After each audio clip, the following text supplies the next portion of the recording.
Well, Francis, we didn't plan this, but we're dressed to kill, man. We're dressed in a little bit alike tonight, and sort of the off-color suit, but I think we pull it off, huh? Yeah, not bad. I knew that I have interview with a big time brother Kamoto, so I have to You level had to up. go suit shopping. You had to find something. Yeah, I have to find something. Otherwise, I'm gonna look very bad. Now, you actually picked the location of this interview, Barry's Downtown Prime here in Las Vegas. Why are we doing the interview here? Why this spot? It's a nice interview, so we need a nice place for. So being here a few times, I kind of like love this place. It's a brand new restaurant out here in downtown Las Vegas, the very downtown Prime, and it's just beautiful. Just look around and see everything, the architecture and everything, and the kitchen is the same. The chef is amazing. This is where you are for the UFC fights, right? This Yeah. is where you watch it. Not a Yeah. bad place to watch it. No, not at all. What? I mean, the best place. So you've been in Vegas now for 4 years. Almost 4 years now. Yeah. How do you like living in Vegas? I mean, I think about your life and where you started, and then through Spain and then France, and then over here in Vegas. What do you think of living here? I love live here. I mean, I make it a home now. It's kind of like a home now, so I feel like I'm home when I'm in Vegas. Obviously, Cameroon is still home because like all my family are back in Cameroon and everything. But when I travel somewhere, then I'm like, okay, I'm going back home. I mean, I'm going back to Vegas because that's how I feel. Is it still surreal to you at times, or do you think about it like going all the way back to when you were a child living in Cameroon with close to nothing, and then being homeless in France, and then you're sitting in a place like this, like you said, the architecture is beautiful, you got a good suit on, you're eating an expensive steak. Do you think about how much your life has changed, or is it just so much in the past you're living in the present? I think about it all the time, in order to not forget how blessed I am, how great, and then also to be grateful of what I have. But and that's why I go home more often, because like all the time when I go back to Cameroon, when I go back there, I can relate it to any situation there. Like I feel about, I see things there, and he just remember me like reminds me like 20 years ago, just like this, 10 years ago, just like this, because I was in that same situation tens of time, multiple time. And I think this is the beauty of it, like to be able to visualize my life now, standing on that position is more enjoyable than just like think like, oh, I'm in the middle of this. Because if you let yourself trick, then you're just gonna fall in this like trap of society consumption that all the time need something. Oh, I need a new car, I need a nice house, I need better this, forgetting what you have already. So going back home all the time, seeing people who don't even know what they're gonna eat as a breakfast the next day, I'm like, where I was here not long ago.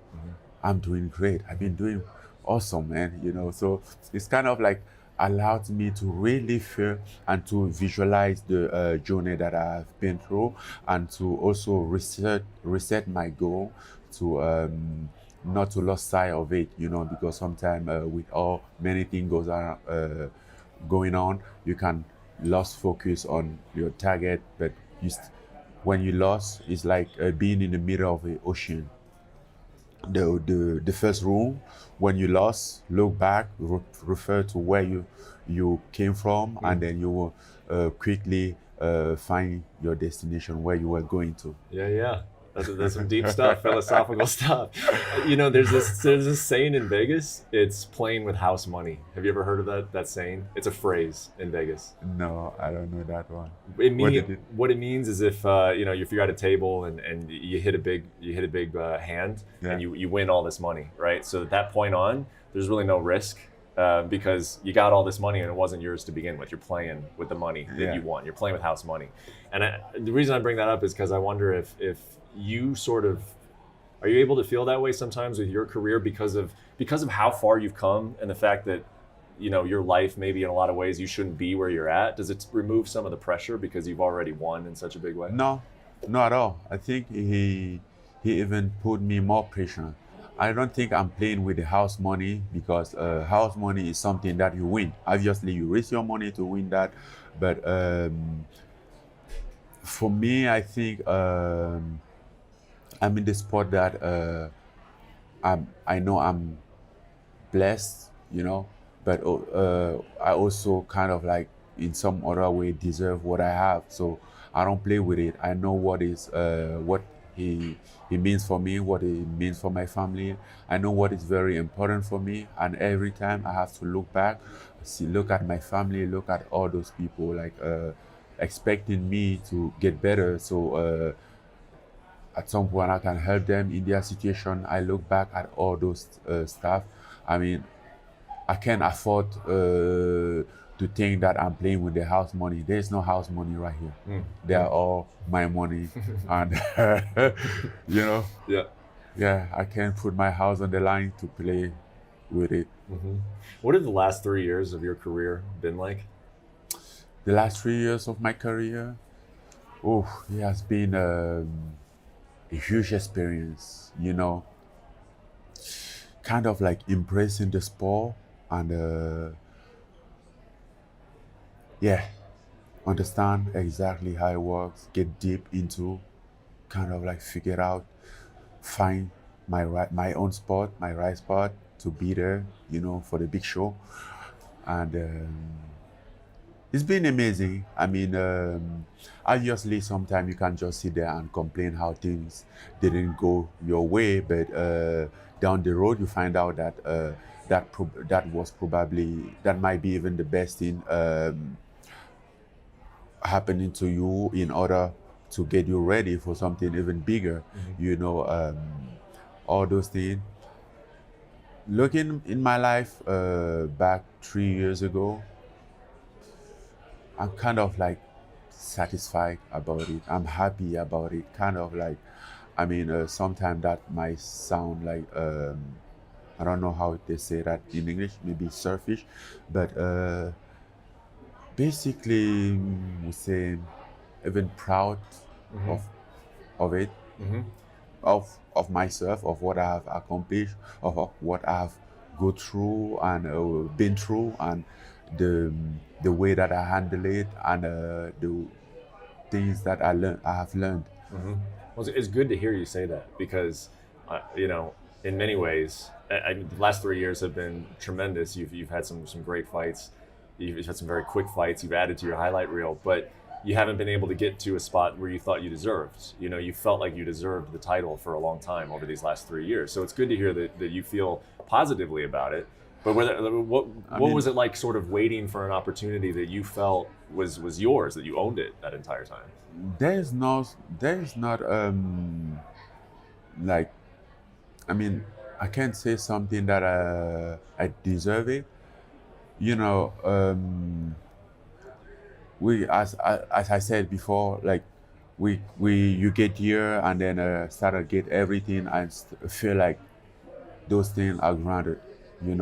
Nothing is very granted. Everything is just an opportunity, and that you're gonna have, and try your best to have a best outcome of that opportunity. You can I could have been there and get frustrated about what I didn't have or what went wrong, but that wouldn't help me at all. There's always positive things around that you can take a look at, and then that can be like your drive, your motivation that you can look into, think about it, think about how well my family is doing, how secure they are, all those stuff, which for me is very important.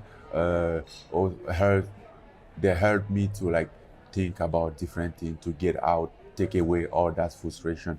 Because when I go home, for instance, I mean, what matter for me is my family. They like look at them, look at my mom. Imagine that she won't be like, I'm not afraid in the idea that she can get sick and don't be treated anymore.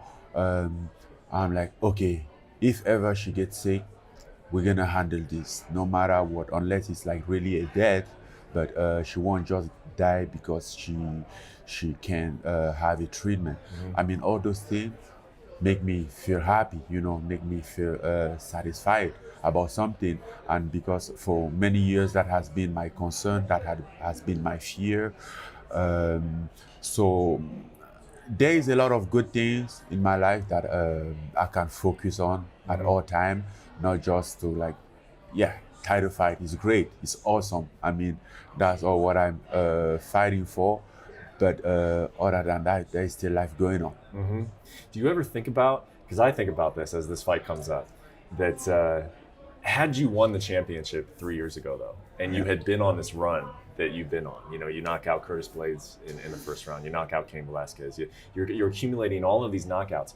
Had you done that as a champion, I think you'd be maybe the biggest superstar in the UFC right now. No, I never think about it because in the bottom of my heart, I know that could never happen. It wouldn't be that fight, that championship fight. It would have been some other fight down the road. That fight allowed me to understand many things, to improve my game, my understanding about the game, the fighting game, and it wasn't the outcome that I was expected, what I wanted, but from that fight, I gained a lot from that fight. And I think in the future, the experience that I had in that fight will even get me farther than I could have been if I have won that fight. Can you talk about how would you describe the Francis? Not you can describe him from a stylistic standpoint, but also just the mentality. How would you describe that guy who fought Stipe in 2018? Who was that guy? I mean, the Francis who fought Stipe 3 years ago, he was almost the same guy. Only different was his unexperience in the business, in the fighting, high level competition.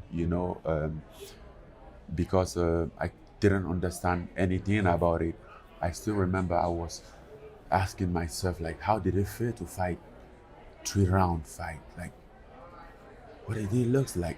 How do they get prepared for title fight? Like, how do the training camp looks like? Even though I didn't have an appropriate one. So I have all those questions going on. And to be honest, I was sitting in my hotel room, and just before the fight, like the fight week, I was like, okay, what next? After this, where am I going? What am I gonna do? And everything was just so blind. The future was just so blind. I couldn't see anything ahead. Like, it wasn't fun, I couldn't project myself farther. Something was there, stop me of like seeing farther. What do you mean by that? What do you mean? What was next? Like, if you after that fight, you would potentially be champion and making money and defending the title. What do you mean that you couldn't see what was beyond that fight? I mean, personal wise, I was asking, like, okay, I didn't even know exactly if I won the fight. That if I won the fight, where would I go from the fight location? I'm like, okay, I'm going back to Vegas, in France. Where? I mean, I wasn't in my spot at that specific moment. I didn't find my spot yet, and I was kind of like lost, navigating in the air, but didn't know exactly where to land. So how have you fixed that over the last 3 years?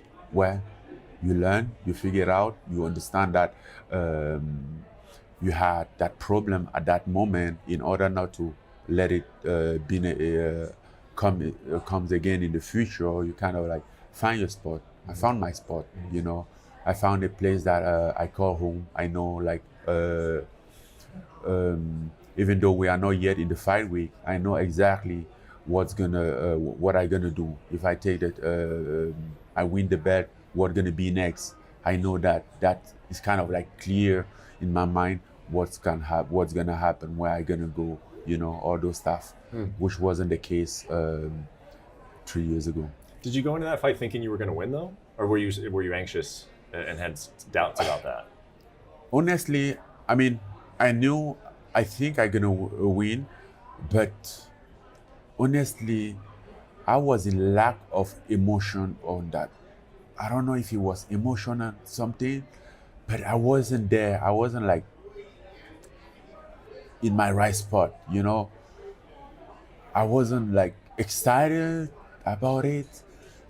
It was kind of like weird. This was like a very weird moment of my career. So after that fight, I take a step back, trying to figure out, like understand what's going on, what did I did wrong, what I missed, why do I am I having all those blind spot?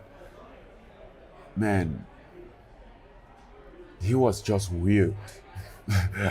He was just weird. I get in that octagon. I mean, sometimes I try to look that fight. I never watched the whole fight Never watched the whole thing. nah. But because I have it in memory. But when I try to look in the foot of the vision that fight, I don't recognize the guy. The guy looks like me, obviously, but for me, it's not me. I'm like, what the hell this guy is doing, Huh. you know? But once again, you have to go through certain stuff, some stuff like that sometime in order to understand like how it works. I know I've heard you say a lot since that fight. When you do not go back and watch it, obviously, because you haven't watched it, but when you look back and think about it, or you see highlights of it, that you just chased him the whole time, and you didn't go in thinking you were going to do that, but it was just this guy that Yeah, just chased him the whole time. Like, I- have you ever figured out why you did that? I think I was just in a place that I couldn't control myself. I was like, in other hand, I have like pressure, and in other hand, like I won't say I didn't care, but I don't know.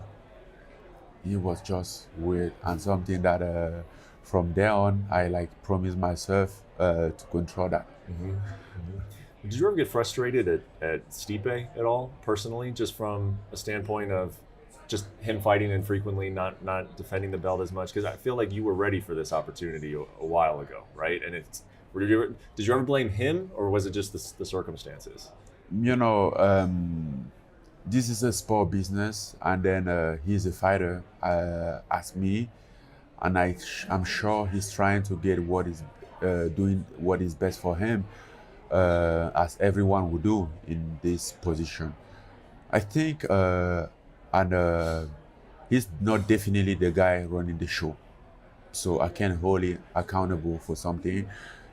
Yeah, he's not active, but we have seen people lay back in the promotion for in the UFC for more longer than that, and then the division keep going on by sometime maybe by interim title and all those stuff who didn't happen in our division, even though we call off that, you know. So no, I didn't personally blame him. I mean, I always believe that if the UFC would have liked to figure out that to figure out that situation, they could have done it. And that's also why, like for the Rosenstruck fight, we requested that fight to be an interim title. We were like, okay, they are talking about some trilogy that nobody know when that's gonna take place. How about get a interim title right here? So I mean, I'm coming out from 3 consecutive first round finish. So he wasn't like I didn't deserve it. So put the interim title in the line, and then from here on, even if the undisputed champ, even if Stipe is not active, the division can keep move on. You know, they didn't do that. They didn't want that. So, I mean, and that Stipe has nothing to do with that. Yeah. Did that have, or what impact did that have on like a win over Jairzinho? Like that was a huge win. It was you ran over and knocked him out pretty much immediately, obviously. Was there this feeling when you got home of I'm still at the same spot that I was before that fight? Like, did it affect how you felt after the win? Actually, like the same night is not, and this is not like taking credit or something from Justin Gaethje, but I love this guy. He's like probably my best fighter out there that I watch all the time. Yeah. But after that, he was on the main event and he get the title, the interim title, and I was just thinking like we refer to this interim title to request our own.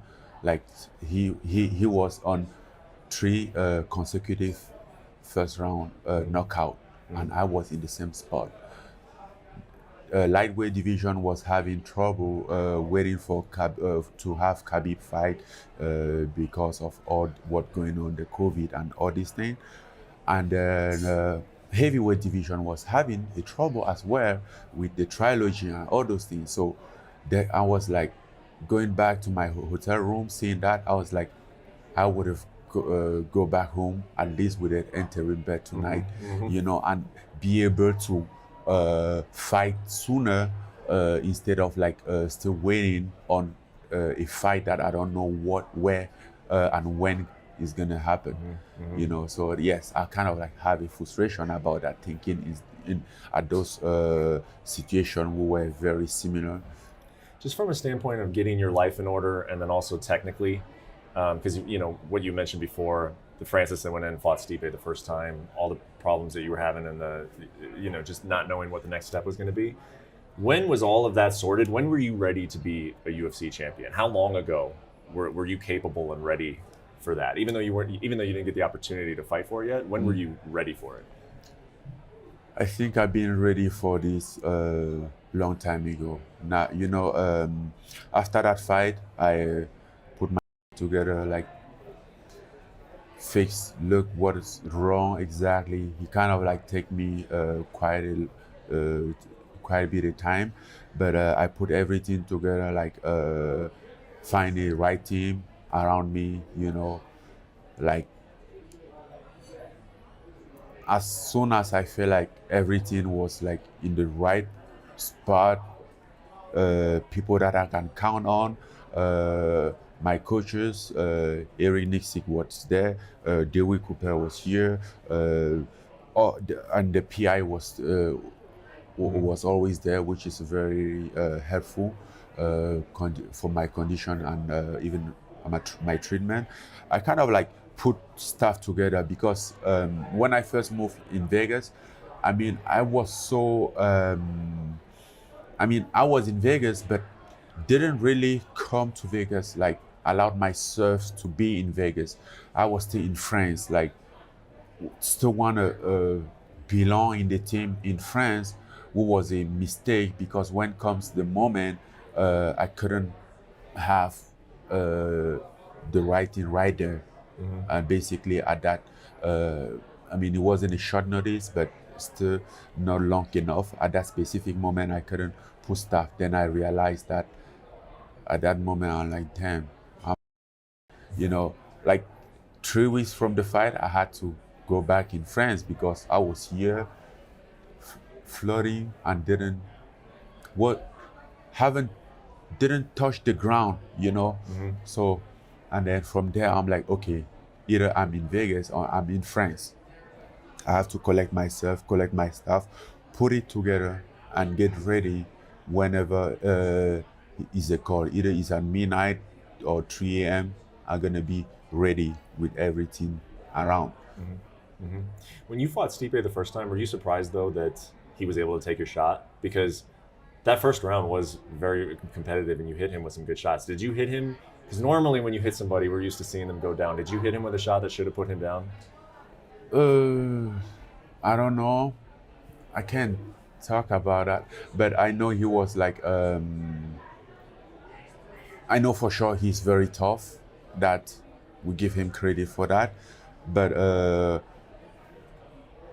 I don't think I connect a clean shot.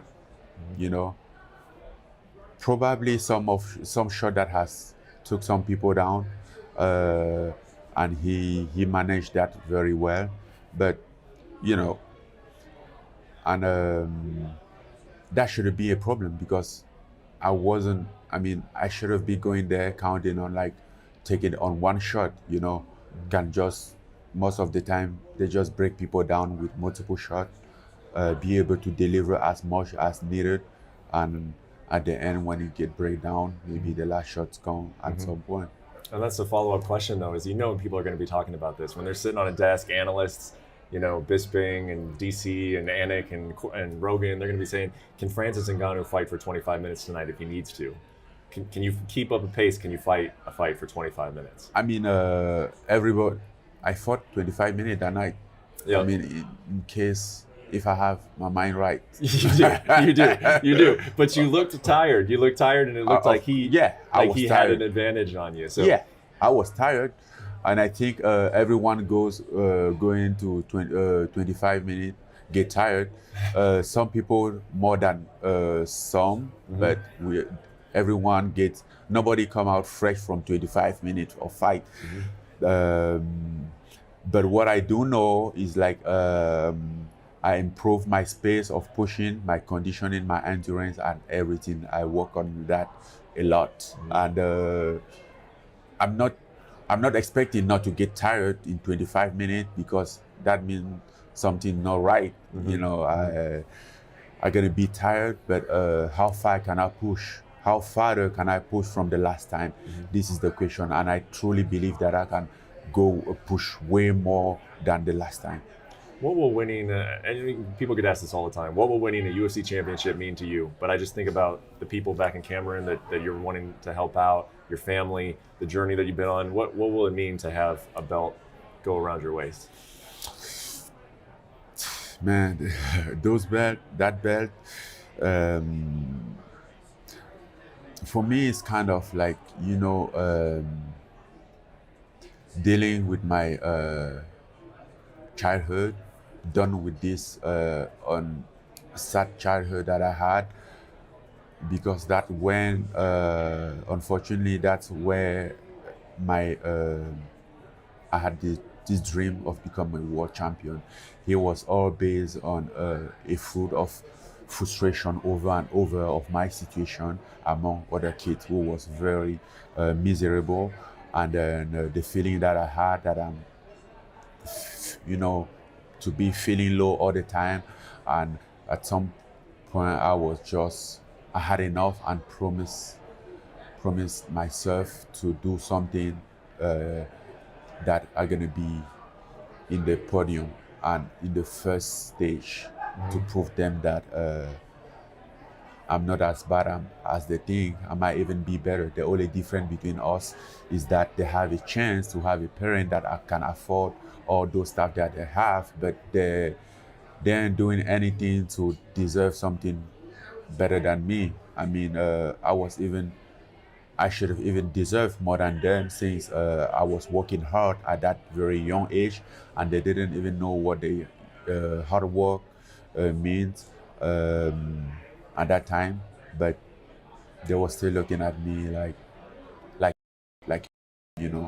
and I hated that look. And I'm like, okay, I'm gonna prove you're wrong. I'm gonna prove you guys that I'm better than you are. And that's when I set up, like, I found a goal. I assimilate that in the fact that I always love everything involve power and fighting, and that's how I come across with a dream of becoming a boxing world-class boxing champ. And yeah, so today, and for somehow I still have that hope. It might be weird, but it's very unsatisfied. Like talking about childhood, mine is not something that is. I mean, I don't find it fun to talk about it. It's not happy. For me, it's sad. And then I always admire people when I sit around and see people or friends or somebody else talking about their childhood, their friends when they were kids, all those things that they were doing, the cartoon, kind of like the culture. And I feel like those are the missing part in my life. And no matter what I do, I can like really fill it up. And yeah, that's why in some way I'm still like trying to deal with that childhood. And winning a UFC belt for me would be my own way to answer that, would be my own way to show those people that, well, after all, I wasn't bad. Yeah. But you know, over the time, that was my primary goal. But over the time, I went through a lot of stuff and I understood a lot of things as well. And today, either I like or not, it's not just for me, you know. I can see that when I go back home in Cameroon. I can see like in people's eyes, like, oh, bring us that belt. I mean, they weren't gonna have it. They are not going to have the belt, but the meaning of it, the hope, the expectation, the thing that comes behind that. Because they know my story. I'm not a fairy tale that they are reading in the book or watching on the movie in the movie. They know my story. Most of them even know me growing up with them in those situations. So it's kind of like very motivating, and also it could be like very inspiring for those kids who are back there in the same situation and don't believe that something can happen, don't believe that they can do something great by themselves coming from where they are, because they are, it looks very far away. But you know, just to prove some idea wrong, you know, just to prove that if you want it, you can, no matter where you came from, and no matter how the road is hard, you can still make it if you hold on into it, and that's kind of like the thing. And knowing it could represent all that, I have to ask, what do you think you will do with the physical belt? What do you do with the actual championship belt? I don't know. The actual championship belt for me doesn't mean much. I mean, I'll hang it in my house, and what else? And I've been thinking about that actually. I was thinking like, I don't know. I was thinking of putting it in my foundation for kids to look at it as a drive, but I think there's many more kids who need to see that, maybe more than those who are in my foundation. Maybe in some public place in Cameroon that they can look about it. I'm like, oh damn, I can get to that thing someday. I mean, when I say get to that thing, I'm not talking about just being a fighter or a actual UFC champion, but just being a champion in the respective domain, in the respective dream. Either it's being a doctor or being a accountant or a journalist or whatever. As long as he achieve what is his dream, I think that would be his own belt. You know, is the win. For just from a competitive standpoint, because a lot of things you're talking about, what you're going to accomplish, it goes beyond sports. But just from a competitive standpoint, what do you think? I mean, when you look at this year, do you get as excited as someone like I do, the rest of us do, that you could fight Stipe Miocic, who is known as the greatest heavyweight of all time? Then you could fight John Jones, who is widely known as the greatest fighter of all time. What if you beat them both in the same calendar year? I mean, do you think about those types of things and what that would mean for you if you were able to do that? Yeah. It's been a year that I think even before the COVID hit, I was thinking about 2021 and have this little smile on my face, like that's gonna be my year. I don't know why exactly I thought that, but I still believe that 2021 is going to be my year. You know, I have this feeling and yeah, I think about it, and it's probably what's gonna happen, When do you and see? way more than that, way beyond that. Well, I was just going to ask about something beyond that. When do you see yourself fighting in France? That was something that the UFC was trying to work towards. When do you feel that happening? Uh, the pandemic holds everything right now. You can't really tell what exactly gonna happen and when. Especially with the COVID going on and all the restriction, and nobody knows when exactly this gonna be solved. So we will just wait and see. All right, last thing for you. This is a bit of a fun one here. I was talking to your manager today, and he asked me. He said, "Do you know Francis's nickname?" And I said, "Yeah, it's the Predator." And he said, "Ask him about his second nickname. It has something to do with vanilla." Can you tell me? Can you tell me what your second nickname is? No, it's not my nickname. No, we were in LA, and we were having a dinner, and they were talking about like a profile or some profile of link, link, LinkedIn, stuff like that. And Oh, LinkedIn? yes, LinkedIn. Okay, And yeah. kind of like the name that people use, and also different profile.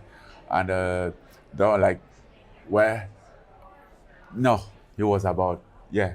Then we took some picture, and they were like, okay, then what would be like a profile name for this?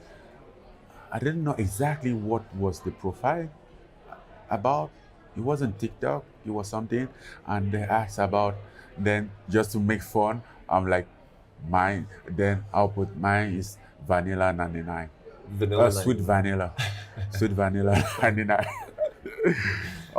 Everybody was so, I mean, it was so fun. They laugh, or, but I kind of like it, man. I mean, Predator suits you very well, but Francis, Sweet Vanilla, no, Ngannou? no, No? no, no, no. Well, man, we appreciate the time. You were very generous with it, and thanks for sharing everything going on ahead of the fight. And we're very much looking forward to the heavyweight title fight. Man. Thank you very much. Thank you for having me.